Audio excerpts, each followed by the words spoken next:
former City Council member, former City Council President, joined tonight by my successor, Lisa Borders, President, and turn it over. To make sure that what I'm doing. All right, let's start over. I'm Kathy Miller, former City Council member and president. I'm also the former chair of the Fulton County Board of Registration of Elections, and I'm the moderator this evening, joined by Tom Jones, who is graduating from.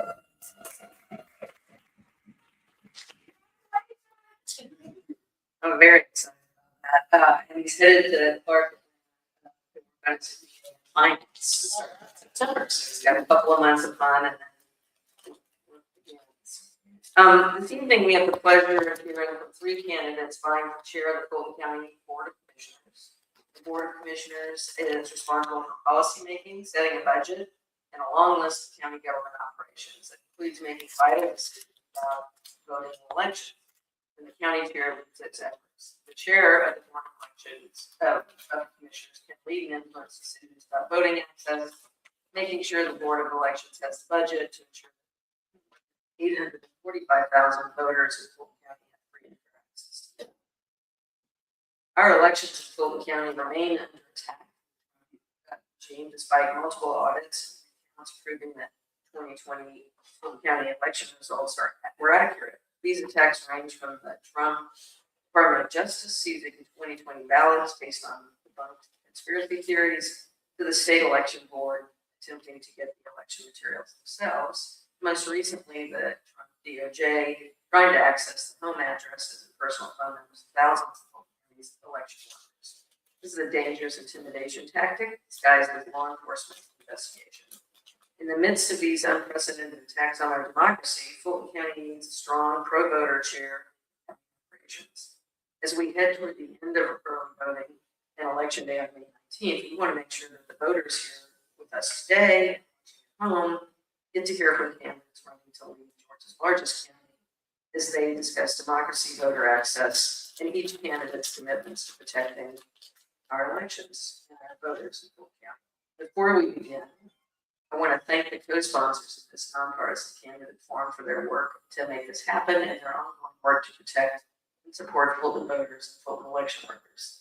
Black Voters Matter, Represent Georgia Action Network, Indivisible North Metro Atlanta, Verified Action, SPLC Action Fund, and the ACLU of Georgia.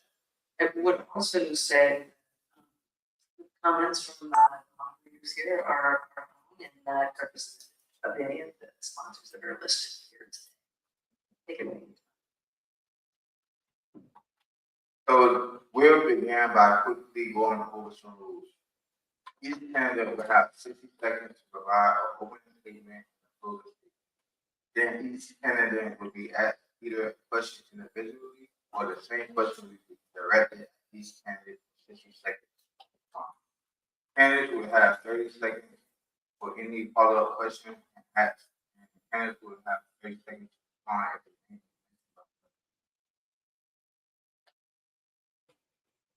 Let's begin with our candidate opening statement.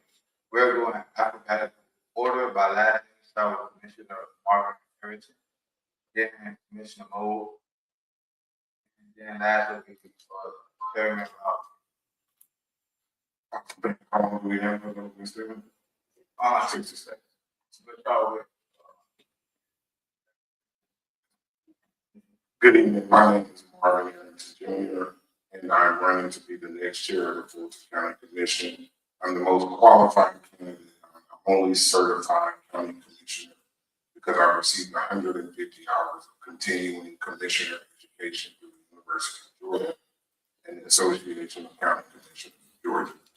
I would like to continue to lead in the role of chair as I have led over the last 12 years. I led by getting money for our veterans. I led by getting money for the arts. I've led by securing money for our youth through the Summer Youth Jobs Program. And I've led by securing money for the reparations task force. And so I would like to continue leading Fulton County as I have been for the last 12 years.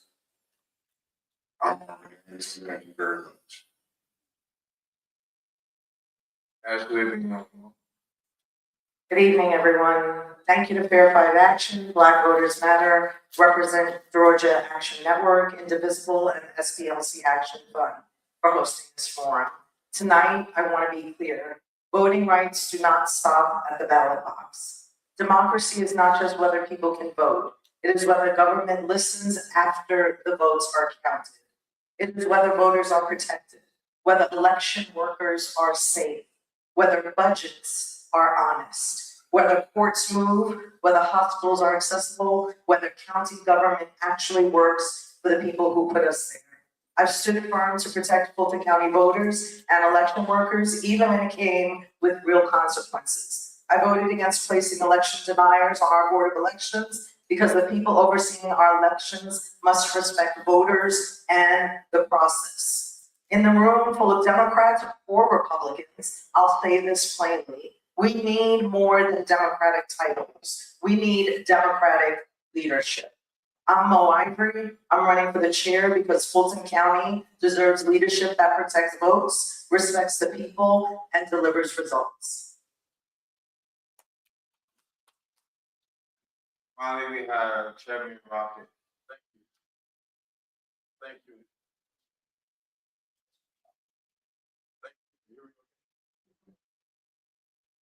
All right, thank you, everyone, and thank you for the opportunity to be here. I'm Rob Pitts. I've had the pleasure of serving our community as a member of the Atlanta City Council, as president of the Atlanta City Council, as a member of the Board of Commissioners of Fulton County for the last 8 years as chairman of the Board of Commissioners of Fulton County. Under my leadership, Fulton County has grown. We know that it's the largest county in the state of Georgia, but what you may not know is that of the 3,000 plus counties in the United States of America, your Fulton County is ranked in the top 5, specifically number 4 by some. I'm also very proud of the fact that for the first time in the history of Fulton County, we have a triple A bond rate. That means that we are stewards of your dollars, your tax dollars. And I always remind my colleagues that it's your money, not our money that we're spending. So thank you for the opportunity to be here this evening. Thank you very much. Appreciate those opening statements. Now, what we're going to do is ask you very specific questions, and we'll rotate the order in which you all answer. Just a reminder that if you invoke anybody's name, you'll have 30 seconds to respond to that. Let's see. Change my question.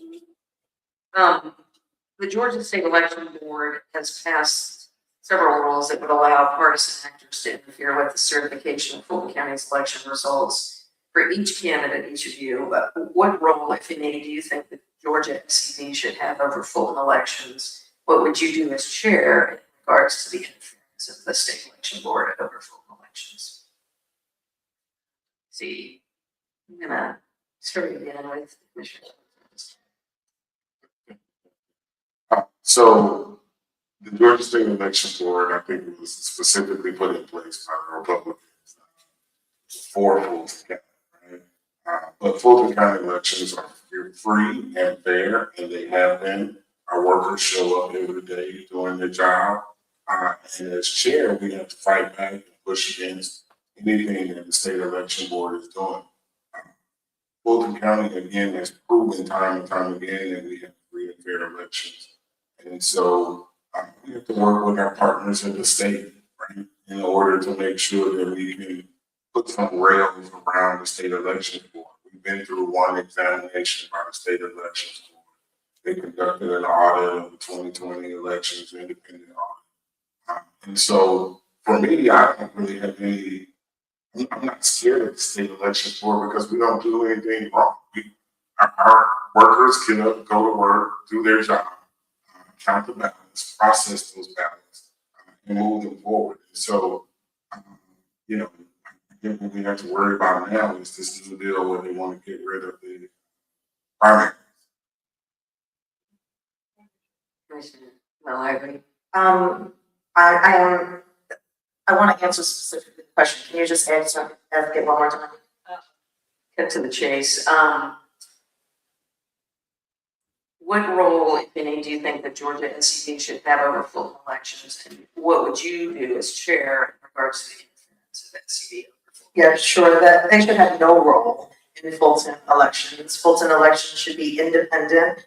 They are, and that's the way we should protect them, like they are an independent body. And we really shouldn't have a large problem with the SCD because we are a majority Democratic commission. But when we have some of our commissioners voting with Republicans, that is what becomes a problem and makes us vulnerable to the actors who are out there that want to manipulate the Fulton County Board of Registrations and Elections. So I think the first thing we need to do is make sure that the Fulton County Commission is a purely Democratic run body, and that we can be sure that everybody that is a Democrat is voting like a Democrat. And that will send a message that they cannot do the nonsense that they like to do, which is sending nominees to our boards to penetrate the messages that the state board of elections wants. All of these bodies are connected and their goals are connected.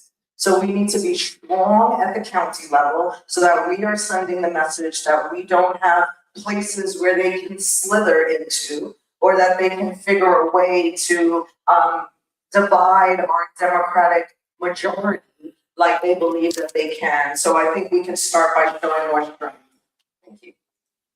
Your minutes. Thank you for your question. What role does the SCD have? And just think of the name, State Election Board. It does have purview over all elections, which includes Fulton County.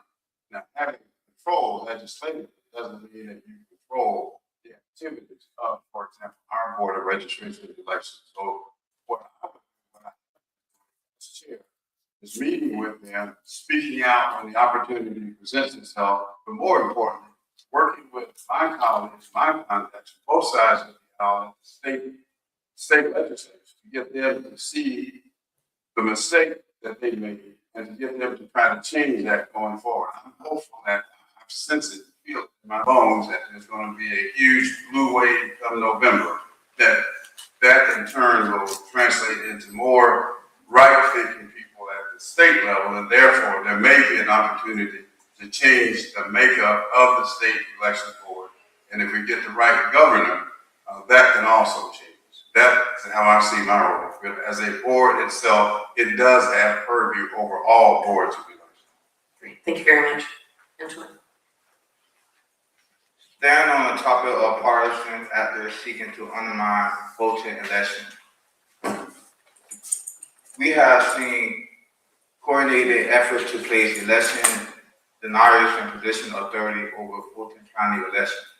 As chair, what concrete actions would you take to prevent individuals who have undermined confidence in our elections from gaining influence over how Fulton County ballots are counted and certified?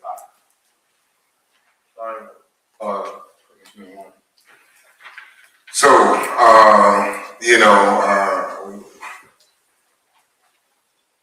the action that we have to take in order to make sure that we don't have election deniers is the same action. I wouldn't do anything differently than what I've been doing. I didn't vote for the lady, I believe Julie Kurtz is her name. I didn't vote for her a year ago, and I didn't vote for her again when she came up. And so we have to just make sure that we keep them off. And the first thing that we need to do that is make sure that we elect a new chair. Current chair attempted to nominate a Republican to be the chair of the elections board in a county that is 70% Democratic. And so that is when our ways started to part. We have to protect the democratic values in Fulton County. We have them, it's a county 70% Democratic. And so we do not need any election deniers. I don't have a problem supporting or endorsing Republicans and nominating them. I've done it before, but election deniers is a completely different topic altogether. Commissioner, It is Julie Adams and Jason Frazier who were the two election deniers that were nominated to our board. And at that meeting, that first meeting when they were being voted upon, I was the only one of the three of us here that was at that meeting and voted against them. I would never vote to promote a election denier onto the Fulton County Board. But what I was hoping was that all my colleagues would feel that way, and that was not the case. So that is the reason why we have been in a battle and to keep them off. Like Commissioner Arrington said, we have rules that allow both parties, the Democratic Party and the Republican Party, to appoint nominees. And so there is a time when there always are going to be nominees that are not Democrats, and that is fine, that is the process. But to have election deniers whose sole purpose is to disrupt our elections for everybody, not just for Democrats, but for everybody, was what was happening. And I have a fundamental difference in the way many of our commissioners, including the chairman, votes on these issues. You will never find me ever not present or not voting on topics of elections. Thank you. Yes. Let me explain how the process works. We have a 5-member board. 2 members are appointed, nominated by the Republican Party. 2 members are nominated or appointed by the Democratic Party. The Board of Commissioners, we choose the chair. In fact, I've had the pleasure of nominating past 2 or 3 chairs, as a matter of fact, including Ms. Woolard here. But when a person who is an election denier is nominated, we went to court over this, as a matter of fact. There was a huge legal dispute over the word shall. That was decided in court, so now we do have some flexibility. And I would agree that known practicing election deniers probably would never be appointed to that Board of Registration and Election. But the first and foremost thing is to understand the process. The Democratic Party has the right to nominate, suggest, whatever term you want to use, 2 people. So does the Republican Party. And we as commissioners, we choose the chair of that board. I'd like to respond. She said I wasn't there. That's not completely accurate. I was out for a hip surgery. I had a hip replacement, just like you had a hip replacement. The vote came back up 2 more times, and I voted against it both of those times. So let's be accurate. Let's be completely accurate when we talk about that. Additionally, the year before, when she actually got on the board, because she was already on the board, I voted again. I did not vote for her at that time as well. That was prior to your arrival. Okay. No, I'm glad that we're not gonna rebut it. We're just gonna give him that 30 seconds. Thank you. Well, if he rebuts when when my name comes up, I can't rebut when he says my name. He's rebutting your original statement. And there's only one rebuttal. Yeah. Okay. Well, also rebuttal. I think in reference to 2 of us being. Well, you said that 2 of them didn't show up, so if they want to have 30 seconds to explain why they weren't there, they can do so. And I wasn't there, and she knows why I wasn't there. I was on a trade mission, and she wanted to go on the trade mission with me as well. Okay. He asked me to go on that trade mission and I said no. Okay, if we're stop. gonna be accurate. Stop. And I also Stop. had hip surgery and never missed 1 meeting. Stop. Okay. Let's not do that. Let's okay? keep it in the lane. All right. Okay, here we go. We're going to talk a little bit about federal interference into the elections. As I mentioned in the opening, the Trump DOJ has aggressively targeted Fulton County election. Trump's obsession with Georgia elections goes back to 2020 when he called the Secretary of State demanding he find enough votes for Georgia for Trump to win. He's had a particular focus on Fulton County, which happens to also have the highest number of Black voters of any county in the South. There are documented concerns, this is the question, that federal officials could attempt to seize ballots or voting equipment before or after the November election. If federal agents attempted to access Fulton County's ballots or voting machines without lawful authority, what would you do to protect the integrity of those materials and the rights of Fulton County voters? I got us a little bit out of order and I kind of confused Antoine on that. So I'm going to start that question with Commissioner Ivory and then move to Chairman Pitts and then Mr. Arrington. I think one of the most important things that we can do is turn Fulton County into a proactive body, legislating body, than a reactive one. When we know that things, like we know that that is a possibility that could happen, and we should be playing out all of those scenarios now and preparing for them if they should happen. This is not something we did when the raid happened We were scrambling to figure out the proper representation, the proper legal methodology to use, and that was a reactive decision. So when I'm the chair, I'm going to be actually legislating from a proactive position, thinking thoroughly about what we already know that our president is capable of and what our federal government is capable of as it relates to Fulton County elections. When the FBI shows up, either at your home or at an elections hub, I would recommend that you do what the FBI is asking you to do. In this particular case, I was in my office when I received a telephone call from one of our election workers that the FBI was there.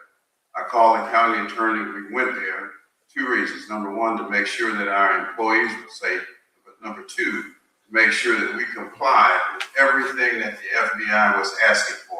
Why? Because what I did not want to have happen in Fulton County, Georgia, was what had happened in other places like Minnesota, for example. I have all the respect in the world for the men and women of the FBI. They were doing their jobs, but they were following orders from President Trump. It's why they were there. But to say that you can anticipate when the FBI is going to come and you're going to disobey and disregard the FBI, that's nonsense. So what should have happened, we got called. We assumed that they would continue the process through the 3 lawsuits of trying to obtain those records. In fact, Judge McBurney had just indicated that he was going to give them the records, but that they were going to have to pay approximately $450,000 for the reproduction of those records. And that is when this criminal search warrant mysteriously appeared. We should have been down there. The first search warrant that was served was defective. And so they had to go back to the judge to try to get the warrant amended. Our county attorney should have been back down there with them in front of the judge, filing the Rule 41. And so, frankly, now those records from 2020 are worthless because the chain of custody was broken. Even if we got those records back, even if the judge ordered the return of those records, they are absolutely useless and worthless because the chain of custody has been broken. We don't know if we'll get all 650 boxes back or if they stuff the boxes. Thank you.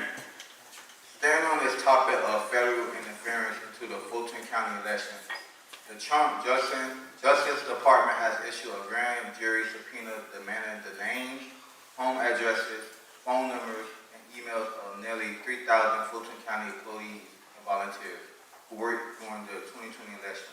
As chair, what steps would you take to protect the personal information of election workers, and how would you respond to a federal subpoena you believe in is designed to intimidate rather than investigate? Start in the same order with. I'm sorry about that. Chairman Pierce. So we're dealing with that right now. The request for the personal information by the Justice Department, I think, is again at the direction of President Trump. He has it in for Fulton County, Georgia. And I can get into why I think that's the case. But what I see happening here with requesting that information, 3 things. Number one, it's intended to harass workers and voters here. It's intended to intimidate workers and voters here. And it's intended to chill participation among those who work in our elections as well as voters. And in fact, it is working to a certain degree already.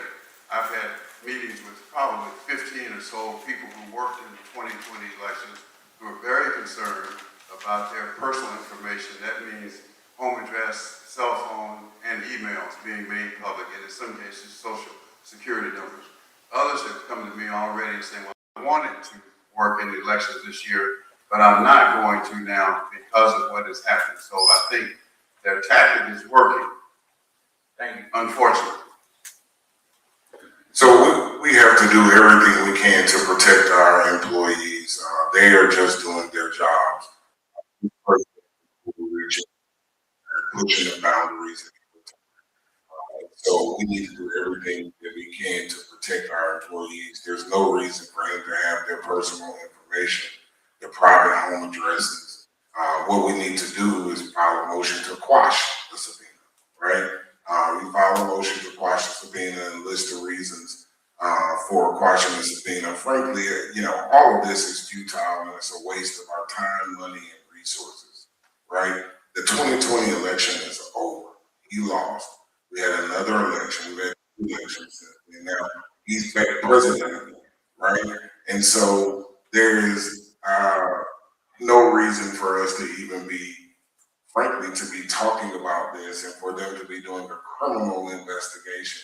Rick Barron was the head of our elections at that time. He's no longer even with the county.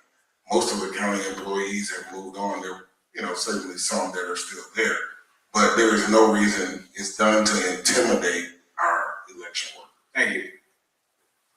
We have many examples of election workers that have been harassed and their lives have been ruined because of this administration and the actions that they're taking to do that, which is to make sure that they intimidate. That's what they want to do again, and that's the entire reason for that. I think our answers aren't very much different in this, except that I think we need to think about funding our registration and elections and our legal department in a stronger way so that we have actually the dollars and the budget that is needed to fight these fights that will continue.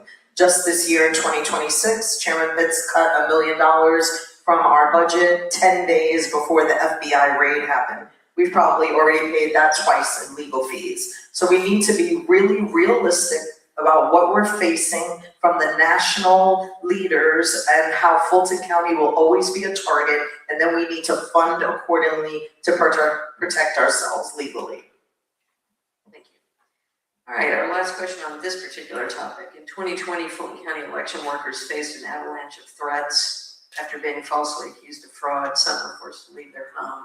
And with the Trump DOJ now seeking the personal contact information, what concrete steps would you take as chair to protect worker safety, and how would you ensure that the federal intimidation tactics do not drive qualified people out of this work? And again, because I have so profoundly messed up the order of discussion, start with Commissioner Ivory, move to Commissioner Arrington, then move to Commissioner Pitts. Yeah, I think it's really important to be in contact with the Fulton election workers.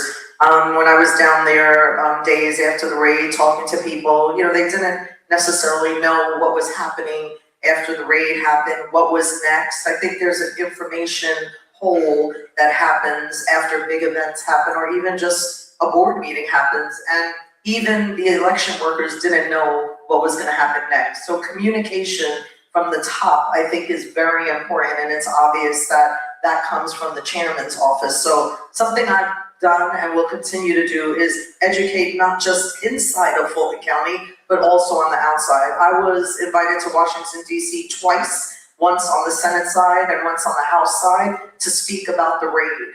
I was the only commissioner invited to come to Washington, D.C. to speak about what happened. And I know that was a direct result of people seeing the education that I was doing and letting people understand in plain English what was happening in this crisis. So something I will do that no other commissioners have ever done is educate the people about Fulton County and what is going on specifically with our elections. Thank you. All right, Commissioner Arrington. Well, thank you. Yes, I will continue to lead as I've led over the last 12 years, educating the consumers and educating our constituents about everything. And yes, I was also invited to DC.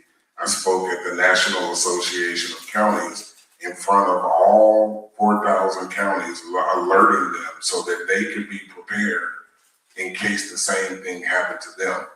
We were not the first county that this happened to. There was another county, but the judge did not sign the criminal search warrant.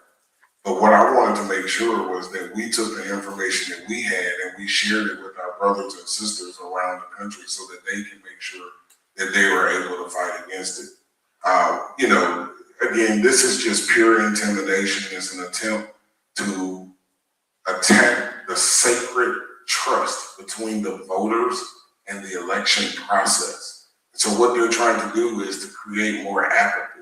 They want more people to say, hey, well, my vote isn't going to matter. They're elections. They're not counting the votes anyway.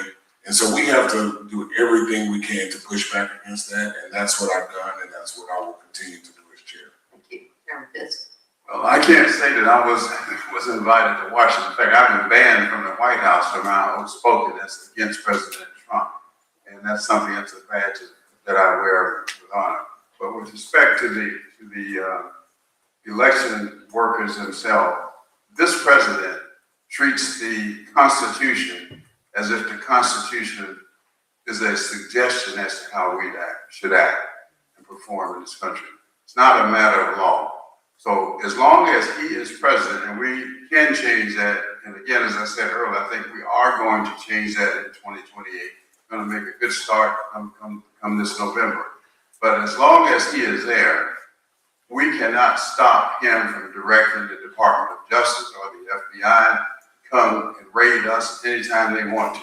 But we can, though, inform and work with our people to let them understand that we're going to do everything in our power to protect them from any physical harm.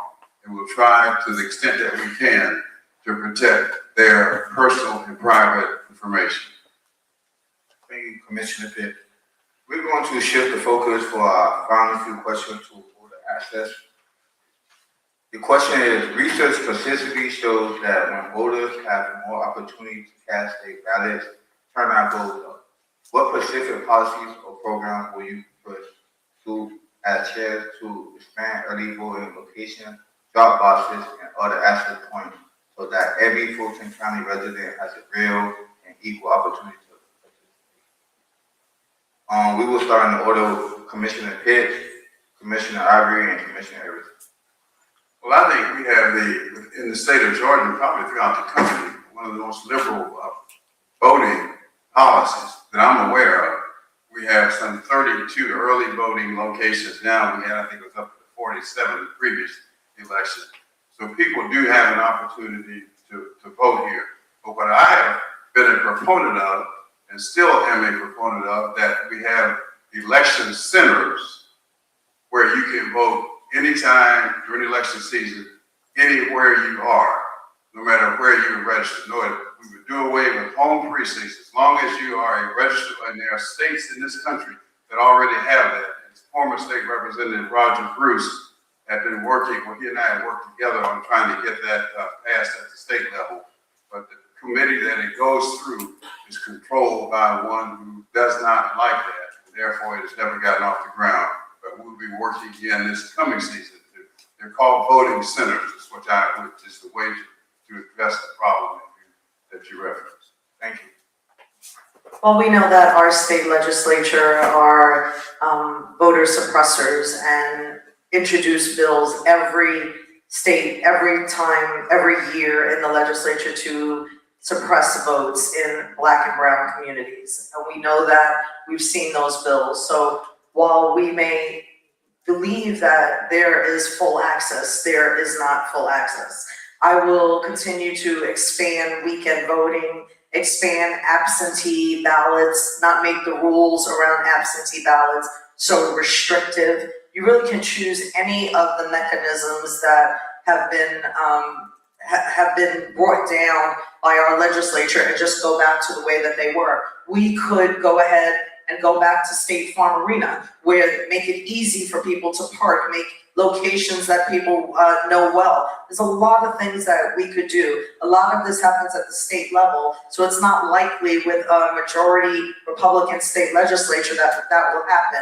But what we are in control of is what Fulton County does to expand what Fulton County can do. And that's where I would place my emphasis. Thank you. So yes, I would work to expand our early voting locations. One of the things that I've seen that they do in Texas is they allow our early voting at the grocery store. I think we have to take voting to where the people are, make it a lot easier for them to vote. Instead of asking them to go to a certain location, take the voting to the location where the voters already are. And in Texas, where they do that, they have up to 90% voter participation. And so we need to make it a lot easier for our residents to vote, provide more voting locations. The state controls most or dictates the laws around voting. And so our staff, our Fulton County voting staff, registration and election staff, is subject to the state laws regarding early voting and voting locations. But I think we need to take a new look, right? A lot of times the things that we do in Fulton County are done because that's the way it's been done for the last 40, 50, 100 years. Well, we need to take a new, fresh look with fresh eyes, new energy, at how we can expand early voting to make sure we increase voter participation. Thank you for that response. I have a follow-up question, because I know, nobody really mentioned anything about student access. And for being a student, it's important for me and my peers to have student voting accessibility. So what would you do to ensure voting is accessible or possible for students in Fulton County? So I think also, Same with Robert. Starting the same order with Commissioner Robert. Could you repeat the question? Yes, sir. What would you do to ensure voting is accessible as possible for students in Fulton County? Well, making it accessible, we have a plethora of universities and colleges here locally. So to sort of follow up on what Commissioner Arrington said about grocery stores, have more precincts on the campuses. And if there are 18-year-olds in high schools, why not do that? I'm open. But again, what I said earlier about the voting centers, that's the key, and that's the future. That's going to happen. Thank you. As a graduate of Fulton College, I see no better place to have voting precincts than on all of the campuses at the Atlanta University Center. I think there have been some at some times, but there are not now. I am also a professor here at Georgia State University, the closest to students of the three of us sitting on this panel, and there is always a location at Georgia State University, just not open all throughout early voting. So what I would want to do is expand access for students and make it easy for them to vote, but make their early voting location also their precinct, so that it's just a constant for them and there's no moving from one early voting place then to your precinct when early voting is over. The least amount of confusion that we could cost in the voter's mind is the way that people are going to be able to go vote. The reason why we constantly post early voting locations, early voting, and the times and the hours is because then it switches on election day. So I would immediately change that and take it from switching and make the same location, the early voting location, as well as the election day location. Thank you. so here's how this works, right? The voting registry, our elections and registration staff makes recommendations to the Board of Elections, and they decide on the locations, and then they bring that back to us. So we need to absolutely make sure that there are voting locations available in every college in the metro area, the AUC, Georgia State, Georgia Tech, Emory, any school needs to have, and maybe we need to set a population threshold or attendance threshold, but we need to make voting as accessible as possible. It's hard to necessarily change someone's voting precinct, because your voting precinct is assigned on where you live. And so just because you attend one of these schools, that doesn't dictate where you live. So we won't necessarily be able to change their voting precinct, but we can make voting accessible to our students. Our students, our youth, are half of the population, but they're 100% of our future, and it's important that we have them involved in the voting process. Thank you. Right, I have one final question, and we have materially answered that question. So I'm going to take the moderator's prerogative on my favorite questions. I'm going to give you each 30 seconds. You got to be quick, and you can tell me two things. One is, what are you most proud of the work that you've done in this past term in the office you currently hold? So what have you done in the past time that you've held the office that you want people to know about? And then if you're lucky enough to be elected chair and have that position next year, what is your priority? Your number one priority? There can be lots, but pick one. I'll start here and we'll just go through. Okay, thank you so much. Thank you for that question, Kathy. So the two things that I'm most proud of are, one, the work that I've done with our youth development. I host annual essay and film competitions for our youth during Black History Month. I also host a writing competition for our youth during the summer, give away scholarships, and also an essay competition for our youth during August, and do 10 scholarships for college students. The second thing that I'm most proud of is the 615-page report that we just got back from the Reparations Task Force. They went in and did studies, so those are the two things that I'm most proud of. You You say 30 seconds. Right, yeah, I'm trying to make it quick. So, and let me redirect the question, but you can answer it any way you want to. Thing you're most proud of, number one priority if you get to be chair.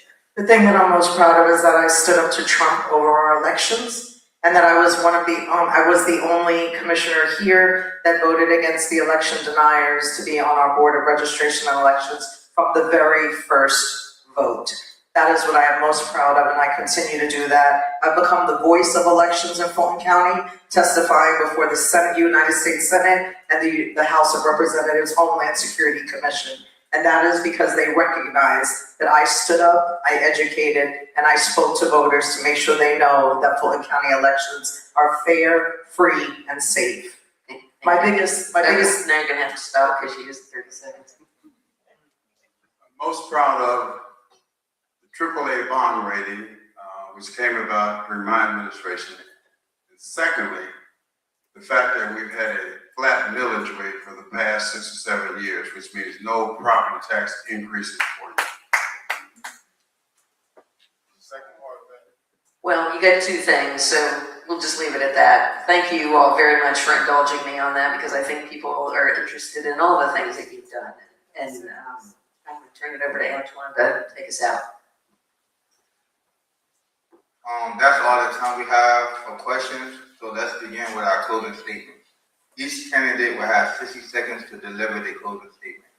Closing statements will be delivered in reverse alphabetical order by last name. We start with Chairman Pitts, then Commissioner Ivory, and then Commissioner Everett.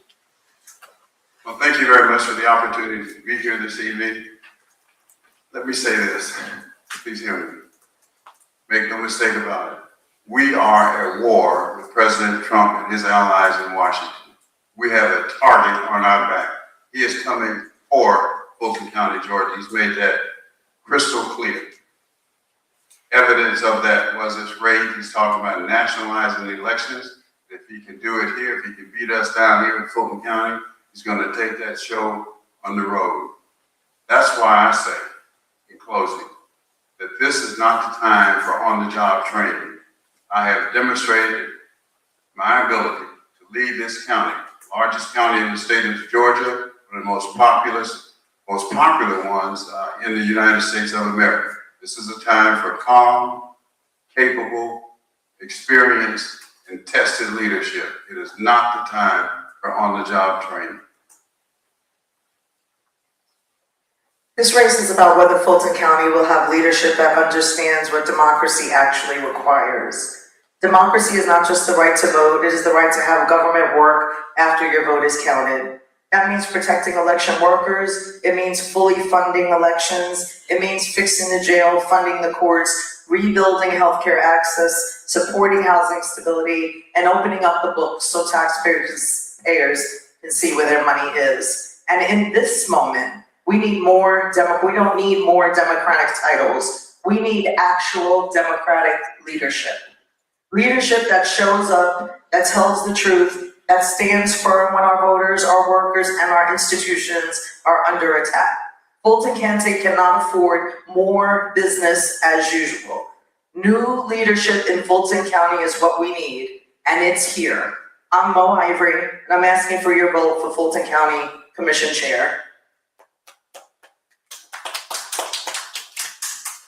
Good evening. Thank you so much for the opportunity to be here tonight. My name is Marvin Arrington Jr. and I'm running to be the next chair of the Fulton County Commission.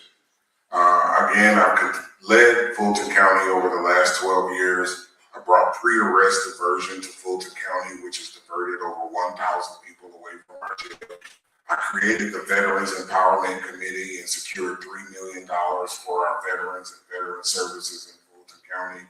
I created the Summer Youth Jobs Program, which created jobs for our youth in Fulton County.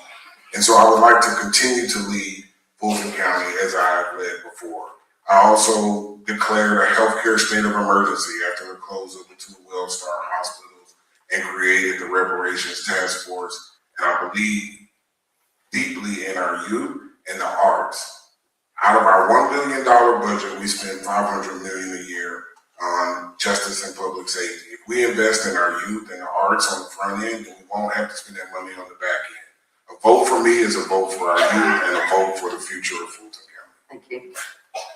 I want to thank each of you for being here tonight. Thank you very much. You have 1 week left to go. I know how exciting and tiring and all the other superlatives that is.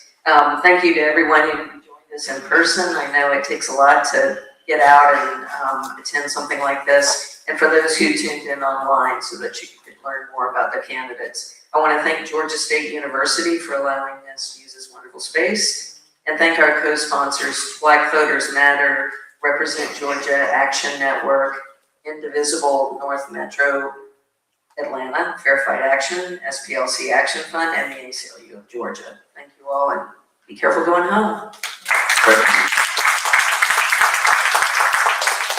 Early voting until Friday.